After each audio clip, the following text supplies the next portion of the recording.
मंच पर विराजमान हमारे इंटरनेशनल बुद्धिस्ट कॉन्फेडरेशन के सेक्रेटरी जनरल जमशेद छोजन रिपोचे जी और आज गेस्ट ऑफ ऑनर के रूप में बुलाया गया पद्मश्री डॉक्टर मिलिंद कामले जी जो Dalit Indian chambers of commerce and industry को हेड करते हैं और हमारे भारत के नेशनल कमीशन ऑफ माइनॉरिटीज़ के अध्यक्ष इकबाल सिंह लालपुरा जी और बहुत ही हम सबका मार्गदर्शक है और महाराष्ट्र के जाने माने बौद्ध के महाथेरो राहुल बोधी जी और यहाँ इस कार्यक्रम में मौजूद बहुत सारे हमारे वेनरेबल भिक्षुगण हैं, विशेषकर भिक्षु विरातना महाथेरो वेनरेबल भिक्षु सुगातानंद जी, वेनरेबल भिक्षु एम धम्मज्योति थेरो, पूज्य बदंत विनय बोधि महाथेरो और यहाँ विशेष आमंत्रित कई बहुत से जुड़े हुए स्कॉलर्स और जो इनवाइटीज हैं और साथ साथ हमारे मीडिया के भी लोग यहाँ मौजूद हैं। हमारे जितने वक्ताओं ने बहुत संक्षेप में अपने बातें रखी हैं, मैं समझता हूँ उससे हट करके अलग से बोलने का आवश्यकता नहीं है। आज का जो थीम है, इस कॉन्क्लेव का थीम है Buddhas middle path, guide for global leadership. इसको इंटरनेशनल बुद्धिस्ट कॉन्फेडरेशन और मिनिस्ट्री ऑफ माइनॉरिटी अफेयर्स ने तालमेल करके जो कॉन्क्लेव रखा है वो विषय सारा कवर कर दिया गया है। आईबीसी के बहुत ही अच्छा इसमें लीड रोल रहा है और विशेष करके आईबीसी के सेक्रेटरी जनरल और हमारे डीजी अभिजीत हल्दर साहब, उनके टीम ने बहुत अच्छा काम किए हैं और हमारे माइनॉरिटी मिनिस्ट्री ने इसमें सहयोग दिया है। मेरे मन में भी यही आया कि ये बहुत अच्छा थीम है और ये सही समय है कि महाराष्ट्र में, मुंबई में इस तरह का कार्यक्रम जरूर होना चाहिए। ये एक उपयुक्त समय भी है और उपयुक्त जगह भी है, क्योंकि मेरा पास बहुत ज़्यादा ज्ञान नहीं है, लेकिन कुछ बातें मेरे मन में कई सालों से उत्पन्न हो रहे थे कि महाराष्ट्र के अंदर में, जहां आज भारत का सबसे ज़्यादा, सबसे अधिक बौद्ध मानने वाले जितने यहाँ, चाहे वो भिक्षुगण हो, चाहे वो बुद्ध भगवान का अनुयायी हो, नव बौद्ध के नाम में बाबा साहब अम्बेडकर जी के पथ पर चलने वाले, सब दृष्टि से देखें सबसे ज्यादा संख्या महाराष्ट्र में है। इसके बावजूद मुझे कई चीजें ऐसे दिखाई दिया जिसमें हमको कुछ बल देने का आवश्यकता है, कुछ गैप्स है जिसको फिलअप करने का आवश्यकता है। मैं ये मानता हूं कि महाराष्ट्र का जो पवित्र भूमि है, यहाँ कुछ आंदोलन चलता है, यहाँ देश के लिए कुछ आह्वान करता है, तो ये देश का आंदोलन बन जाता है और बुद्ध के बताए हुए रास्ते पे देश और दुनिया को चलाना है, तो क्यों ना हम महाराष्ट्र की धरती से इसका आह्वान किया जाए। मिलिंद कामले जी ने बहुत अच्छा बातें जिक्र किया है कि धर्म का प्रचार और प्रसार राष्ट्र के मुख्य धारा में कब होता है मजबूती से, जब उस देश में शासन करने वाले उसको स्टेट रिलीजन का दर्जा दिया जाए। उस जमाने में जब देश, हमारा जब किंगडम जिसका नेतृत्व राजा करते थे, तो राजा जो अपनाते थे वही रास्ता बनते थे। तो अशोक सम्राट के समय में पूरे भारतवर्ष में और पूरे साउथ एशिया, जब हम भारतवर्ष कहते हैं तो पूरे साउथ एशिया से लेकर के साउथ ईस्ट एशिया तक अशोक सम्राट के समय में बुद्ध धर्म फैला था। फिर राजा कनिष्क के समय में पूरा सेंट्रल एशिया होते हुए आज के ईस्टर्न यूरोप तक, मंगोलिया, रूस से लेकर के चीन तक, पूरा बाद में कोरिया, जापान तक फैला। फिर काफी साल बाद भारत सीधा गुरु पद्मा संभवा के चलते तिब्बत में बुद्ध का प्रचार हुआ। उसके बाद में गैप, इतने साल तक गैप हुआ। बाबा साहब अंबेडकर ने जब निर्णय लिया कि बुद्ध के रास्ते पे चलना है, उसके बाद क्या हुआ वो लंबा इतिहास है, मैं आज उसका जिक्र नहीं करूंगा क्योंकि नहीं तो सारा समय उसमें चले जाएंगे। लेकिन मैं इतना जिक्र करना चाहता हूं कि बाबा साहेब के पास ज्यादा समय मिला नहीं। उन्होंने जब नागपुर में दीक्षा भूमि में बुद्ध का रास्ता को अपनाने का निर्णय हुआ, उसके बाद बहुत ज्यादा उसको समय मिला नहीं है, वरना आज देश का मूड कुछ और ही होता है और उसका प्रभाव दुनिया में होता है। लेकिन आज मैं अपने आप को खुश नसीब मानता हूं कि 2014 के बाद फिर से परिस्थिति बदल गया है, जिसका जिक्र भी हुआ। पहली बार भारत के प्रधानमंत्री आदरणीय नरेंद्र मोदी जी ने ये फैसला लिया 2014 में ही, और मेरे अध्यक्षता में कमेटी बनी कि बुद्ध पूर्णिमा हमारे यहाँ, चाहे वो महापरिनिर्वाण हो, बुद्ध का एनलाइटनमेंट का जो तारीख है संबोधित प्राप्त किया, और बुद्ध भगवान का जयंती ये एक ही दिन पड़ता है। तो बुद्ध पूर्णिमा, बुद्ध जयंती को सरकारी, भारत सरकार का निगरानी में इसको बहुत बड़ा नेशनल नहीं इंटरनेशनल स्केल का बुद्ध जयंती, बुद्ध पूर्णिमा मनाया जाएगा। और अंतर्राष्ट्रीय जिसको हम बुद्ध वैशाख पूर्णिमा भी कहते हैं, ये फैसला हुआ। और पहला ही मीटिंग में दिल्ली में आयोजन किया गया, तो उसमें प्रधानमंत्री जी ने बहुत अच्छी तरह से अपना विचार को रखा। और उसी दिन ये प्रधानमंत्री जी का पहला बुद्ध पूर्णिमा का भाषण मुझे अभी भी याद है। प्रधानमंत्री जी ने कहा कि दुनिया में सब लोग आगे बढ़ना चाहते हैं और ये सदी एशिया का सदी माना जाता है। 21वीं सदी एशिया का सदी माना जाता है, खास करके चीन और भारत के नेतृत्व में। तो प्रधानमंत्री जी ने कहा, हम विश्व का नेतृत्व करेंगे, लेकिन अगर बुद्ध के रास्ता में नहीं चलेंगे तो हम विश्व को नेतृत्व नहीं कर सकते। यानी कि कोई भी, चाहे वो देश हो या व्यक्ति, जो पावरफुल बन जाता है, ताकतवर बनता है, तो उसमें अगर करुणा, दया, लव, कंपैशन ये नहीं होगा तो फिर विश्व सेवा नहीं कर सकते।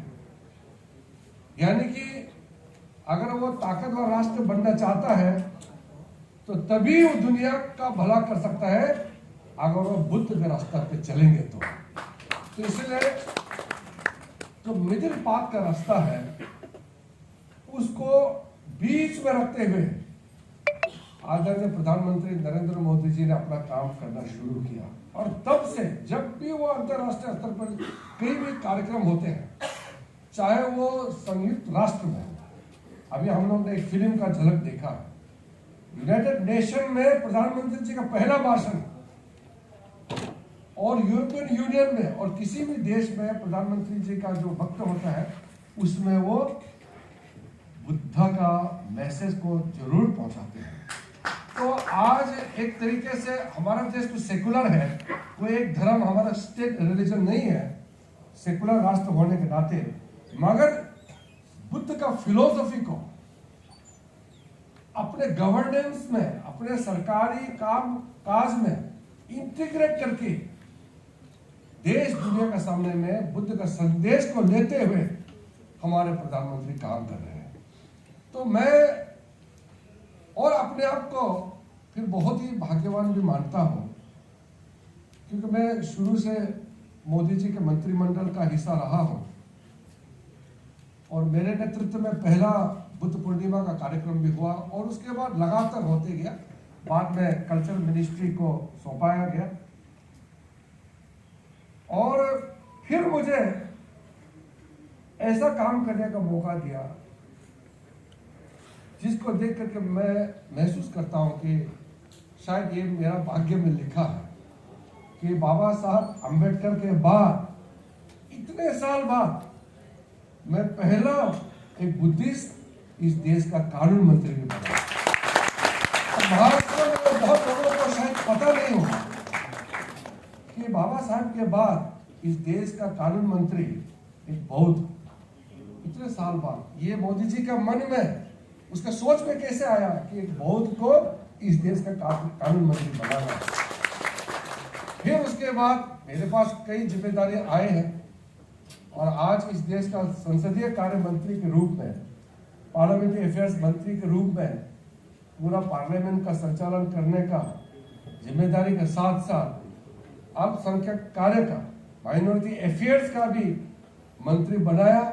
तो आज पहली बार इस देश का माइनॉरिटी अफेयर्स का मंत्री भी एक बौद्ध है। ये पद मिलना, जिम्मेदारी मिलना, ये एक बात है, लेकिन उस पद में रह करके इस देश का सेवा करना, ये मैं मानता हूं ये उससे भी बड़ी जिम्मेदारी है। महाराष्ट्र में मैं ये बात इसलिए कह रहा हूं कि इतना बड़ा बौद्ध समुदाय महाराष्ट्र में है, लेकिन भारत सरकार का इतना बड़ा पहल प्रधानमंत्री खुद लीड कर रहे हैं कि बुद्ध के पथ पर चलना है। इसका आवाज, इसका गूंज महाराष्ट्र में कितना गहराई से अंदर तक गया है। अगर नहीं गया है तो फिर हमको सोचना होगा, क्योंकि अगर बोध गया किसी और देश में होता, आप सोचिए उस देश के लोग अपने आप को कितना बड़ा भाग्यवान मानते हैं। आज बोध गया भारत में है।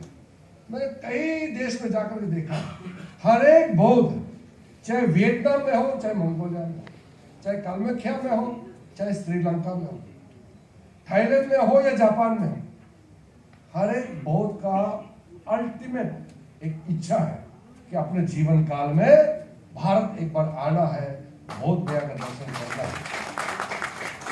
तो हमारे पास इतना पवित्र भूमि होते हुए भी हम अपने आप को कितना योगदान में झोंक पाया है इस काम के लिए।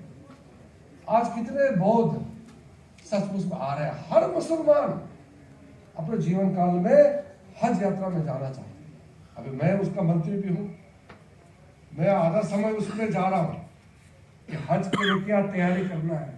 हमको सऊदी अरब ने कितना क्वाटा दिया है, कितना मुसलमानों को साल में भेजना है, पूरा ताकत झोंकना पड़ता है। हर एक धर्म को मानने वाला लोग अपना एक कनेक्शन होते हैं हर एक जगह का। हर क्रिश्चियन जेरूसलम जाना चाहता है, होली सिटी के नाम से अपने जीवन काल में एक बार जेरूसलम का यात्रा करना चाहता है। तभी सोचते हैं कि मेरा जीवन में पूर्ण रूप से अपनी इच्छा प्राप्त किया है। हर एक बौद्ध भारत आना चाहता है, क्योंकि भारत भूमि में बुद्ध धर्म का जन्म हुआ। तो हम तो इसी मातृभूमि, इसी भारत वर्ष का हम तो सपुत्र हैं, हम यहाँ के नागरिक हैं। और जब हमारा प्रधानमंत्री बुद्ध का संदेश को लेकर के दुनिया भर में जा रहा है, अशोक सम्राट के बाद, राजा कनिष्क के बाद, जब हमारे देश का मुखिया प्रधानमंत्री खुद तो बुद्ध के संदेश को लेकर के दुनिया में जा रहे हैं, तो हम बुद्ध के अनुयायी हम क्या कर रहे हैं?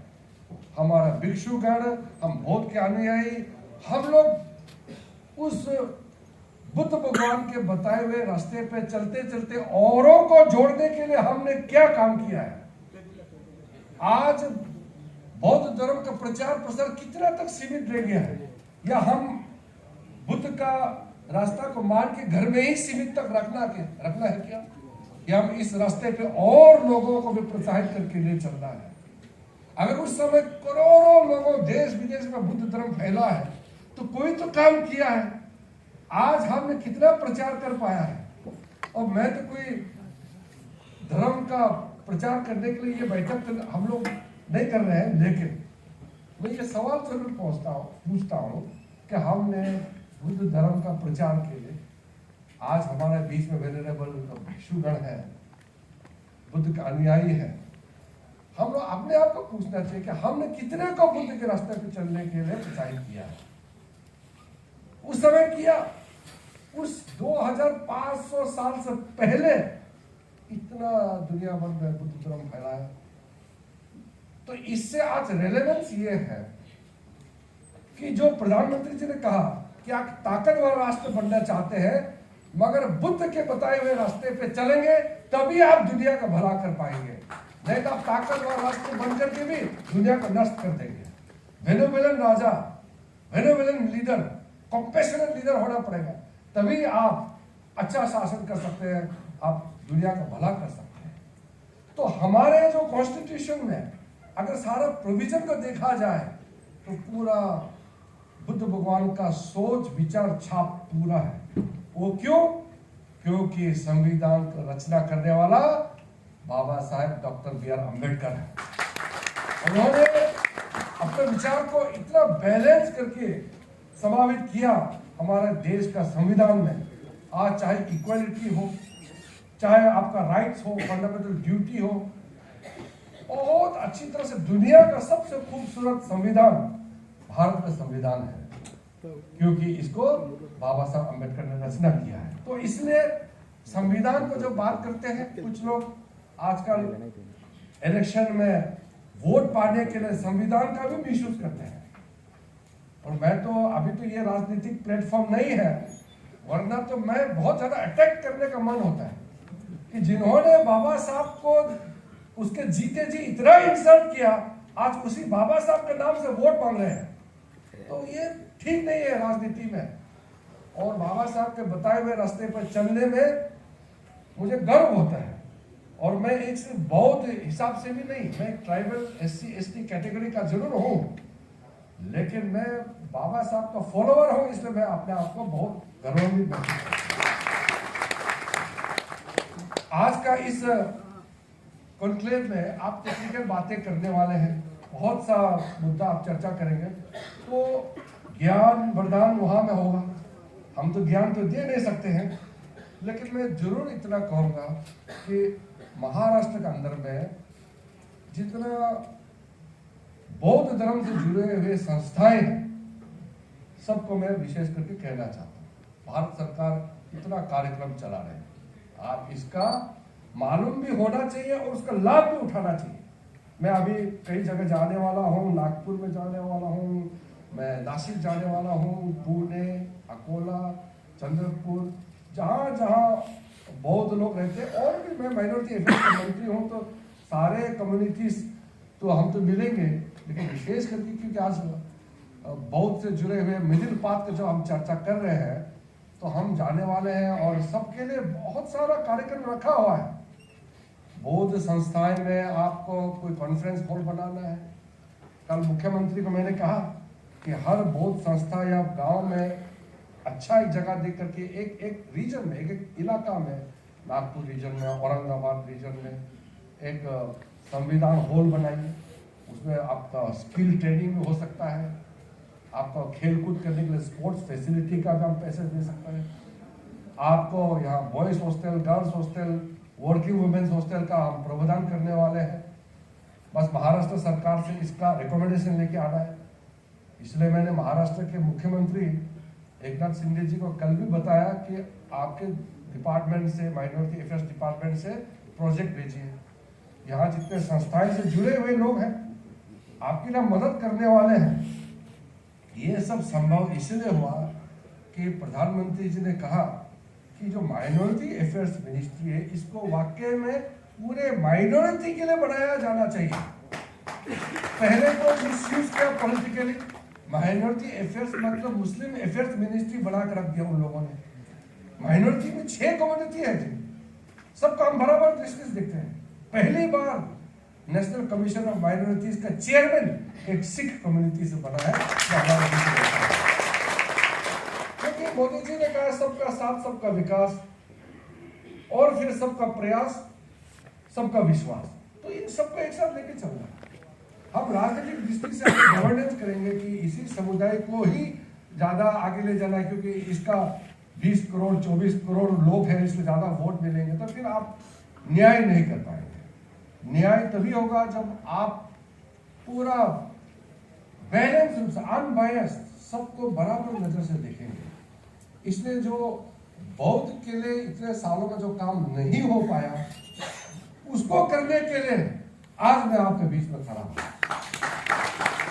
महाराष्ट्र में होगा, और बाकी मैं तो सिर्फ आज इस स्पेसिफिक बात कर रहा हूं, वरना तो हम सब धर्म के लिए, सबके लिए हम काम करने वाले हैं।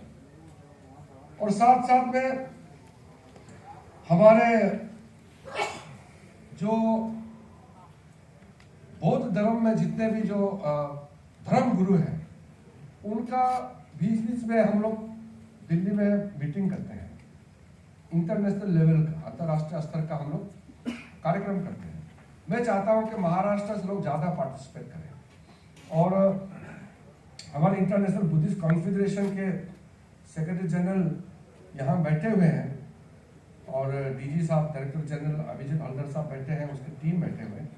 वो लोग शुरू कर दिया है महाराष्ट्र में कई लोगों से संपर्क करना। तो उनको हम आगे इसलिए रख के चल रहे हैं क्योंकि आईबीसी बनाया है इसलिए क्योंकि भारत बुद्ध का देश है, और दुनिया में बुद्ध धर्म से रिलेटेड चीज को आगे ले जाना ये भारत देश का दायित्व है। इसलिए आईबीसी का गठन हुआ है। तो इस आईबीसी में जो टीम है,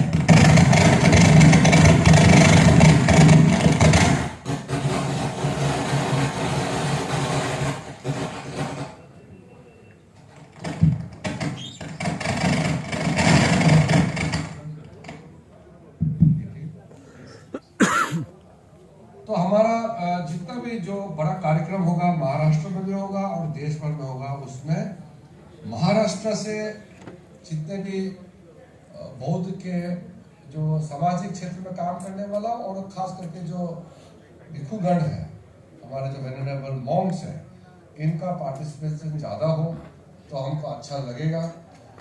और साथ साथ में आपका यहाँ जैसे स्टडी सेंटर होगा, लाइब्रेरी खोलना होगा, बहुत से जुड़े हुए जो किताबें हैं इसका पब्लिकेशन वगैरह कुछ भी होगा, हम मिनिस्ट्री से मदद देने के लिए पूरा तैयार है।